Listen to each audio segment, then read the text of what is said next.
نبیل نے مجھے دور سے آواز دی، کیوں مجھ سے چھپتے پھر رہے ہو؟ تم نے علی کے بارے میں بھی نہیں سوچا؟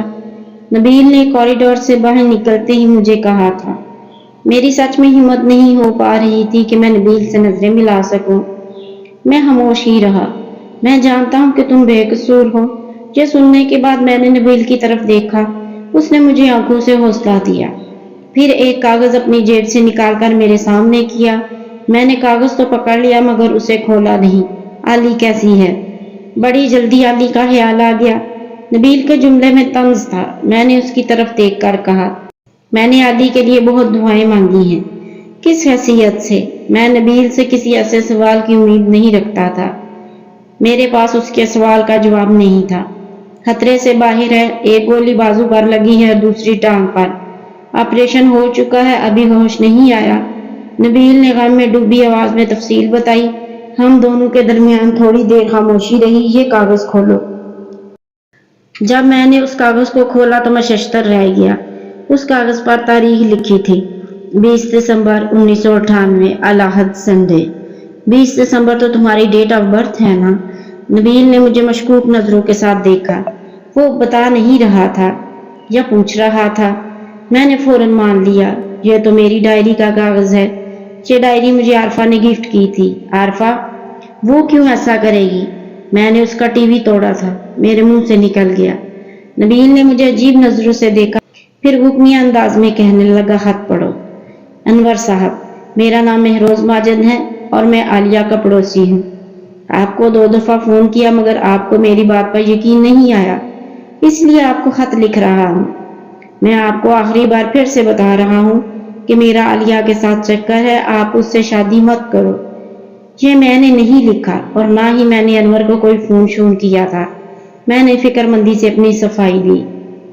تمہاری ہینڈ رائٹنگ کو پہچانتا ہوں، نبیل نے یقین سے بتایا۔ میں ہینڈ رائٹنگ پر غور کرنے لگا تو میرے ہوش ہی اڑ گئے۔ یہ تو ثانیہ کی ہینڈ رائٹنگ ہے۔ میرے منہ سے پریشانی میں یہی الفاظ نکل سکے، ثانیہ کی؟ نبیل نے حیرت سے پوچھا۔ ہاں، ثانیہ کی۔ میرے پاس اس کے ہاتھ کا لکھا ہوا ایک مضمون ہے، تم اس سے ٹیلی کر کے دیکھ سکتے ہو۔ ڈائری عارفہ نے دی، لکھا ثانیہ نے۔ نبیل خود کلامی کرتے ہوئے سوچ میں پڑ گیا۔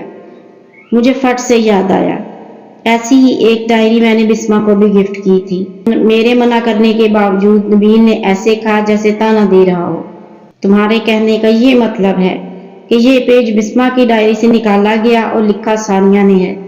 نبیل کسی نتیجے پر پہنچنا چاہ رہا تھا۔ یہ بھی تو ہو سکتا ہے کہ عارفہ نے ڈائری دینے سے پہلے یہ پیج نکال لیا ہو۔ میں نے قیافہ لگایا، یہ بھی ممکن ہے۔ نبیل نے فوراً میرے قیافے کی تائید کی۔ مجھے دو یہ خط۔ میں نے وہ خط نبیل کو دے دیا۔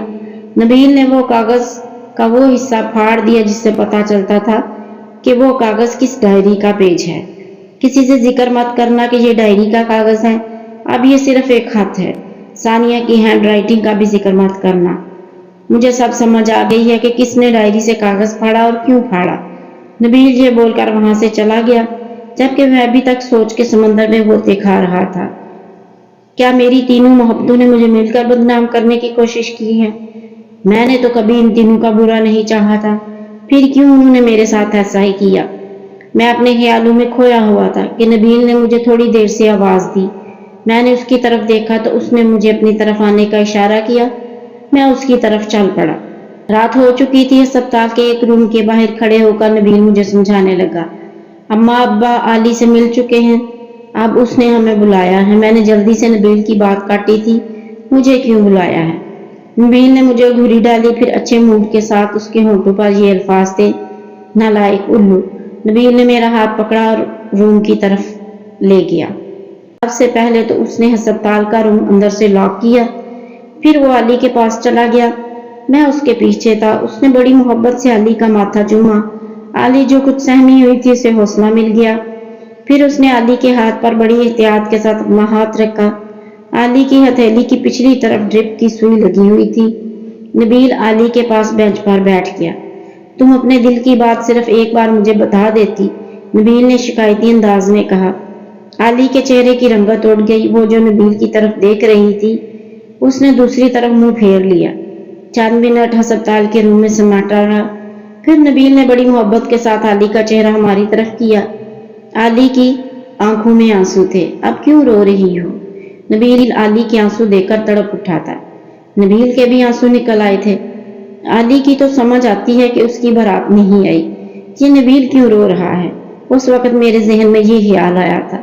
اس سے پہلے کہ مجھے اور خیال آتے، علی نے درد میں ڈوبی آواز میں کہا، بھائی۔ علی کے یہ بولنے کی دیر تھی۔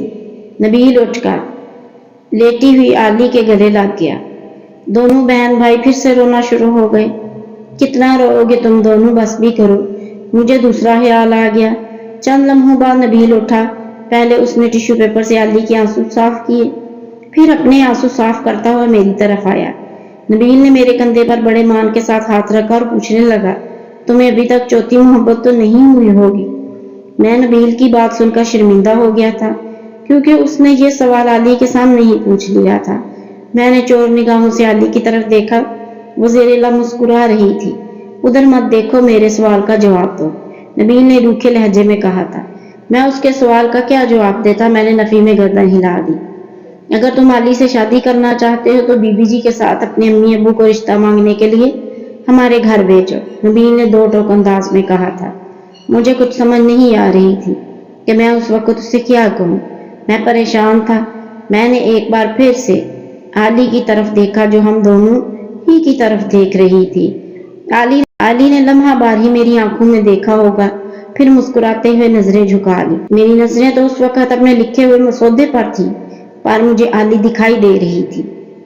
میں نے پیچھے لکھا تھا کہ میں آج بھی بسمہ کے ہاتھ کا لمس اپنے ہاتھ پر محسوس کرتا ہوں۔ میں اس سے بھی عجیب بات کرنے لگا ہوں۔ میں آج بھی ہسپتال کے بستر پر پڑی ہوئی علی کی نظروں کا سحر اپنے سارے وجود پر محسوس کرتا ہوں۔ بہت رات ہو گئی ہے، چلیں اب سو جائیں۔ میرے کندھے پر میری بیگم کا ہاتھ تھا۔ میں نے پلٹ کر دیکھا، ثانی کھڑی تھی۔ جی ہاں، ثانی، ثانیہ عرف ثانی، میری خالہ کی بیٹی، میری پہلی محبت۔ ثانی نے میرا ہاتھ تھاما اور اسٹڈی روم سے مجھے اپنے ساتھ ہمارے بیڈ روم میں لے گئی۔ رات کے پچھلے پہر میں اور ثانی اپنے بیڈ روم پر ایک دوسرے کی طرف منہ کر کے لیٹے ہوئے تھے۔ آپ آج بھی سب سے زیادہ علی ہی سے محبت کرتے ہیں، اسی لیے میں اس کو آپ کی محبوبہ نمبر 1 کہتی ہوں، ثانی نے مجھے چھیڑتے ہوئے کہا۔ کتنی بار بتا چکا ہوں، محبت میں فرسٹ، سیکنڈ اور تھرڈ نہیں ہوتے ہیں، کیوں نہیں ہوتے؟ علی فرسٹ پوزیشن پر، بسمہ سیکنڈ اور عارفہ کی تیسری پوزیشن ہے آپ کی محبت کی کتاب میں، ثانی نے اپنی بات پر زور دے کر کہا۔ میری محبت کی کتاب تم نے اپنی محبت سے خرید لی ہے، ثانی، میں نے ثانی کے گال پر ہاتھ رکھتے ہوئے بڑی الفت سے اسے بتایا۔ میں تو خاموش ہو گیا۔ اب ثانی مجھے ماضی کے بارے میں بتانے لگی۔ آپ کو یاد ہے جب آپ نے اس میری کٹی ہوئی تصویر پر گلاب کی کلی رکھی تھی؟ جیسے ہی آپ کمرے سے نکل گئے تو میں نے وہ کلی غصے سے باہر پھینکی۔ وہ کلی اس وقت علی کے قدموں میں جا گری تھی۔ علی نے اسے بڑی محبت سے اٹھایا اور چلتی ہوئی میرے پاس آ کر بیٹھ گئی اور مجھے سمجھاتے ہوئے کہنے لگی، ثانیہ، مہروز تم سے بڑی محبت کرتا ہے، تم اس سے شادی کر لو۔ مجھے علی کی بات پر غصہ آ گیا۔ تم کر لو اس فقرے سے شادی۔ ثانیہ، تمہیں مہروز کی محبت نظر نہیں آتی اور اسے میری؟ وہ تمہیں بچپن سے چاہتا ہے اور میں اسے۔ علی نے مجھے بتایا۔ تمہیں مہروز نے بتایا ہے یہ سب یا تم نے خود پوچھا ہے؟ میں تو اسے اپنی محبت کے بارے میں بتا نہیں سکی جی، اس سے کیا پوچھوں گی؟ علی نے کہا۔ پھر تم یہ سب کیسے جانتی ہو؟ مہروز اور بھائی روز رات کو اپنے اپنے قصے ایک دوسرے کو سناتے ہیں۔ میں سیڑھیوں پر بیٹھ کر ان دونوں کی باتیں سنتی رہتی ہوں۔ میں نے آج تک مہروز کی زبان سے کسی دوسری لڑکی کا نام تک نہیں سنا۔ مجھے نہ مہروز میں انٹرسٹ ہے اور نہ ہی اس کی محبت میں۔ تمہارے پاس موقع اچھا ہے، جاؤ جا کے اپنے دل کی بات اس سے بول دو۔ میں نے علی کو کھری کھری سنا دی۔ پلیز ثانیہ مان جاؤ۔ کیسے مان جاؤ؟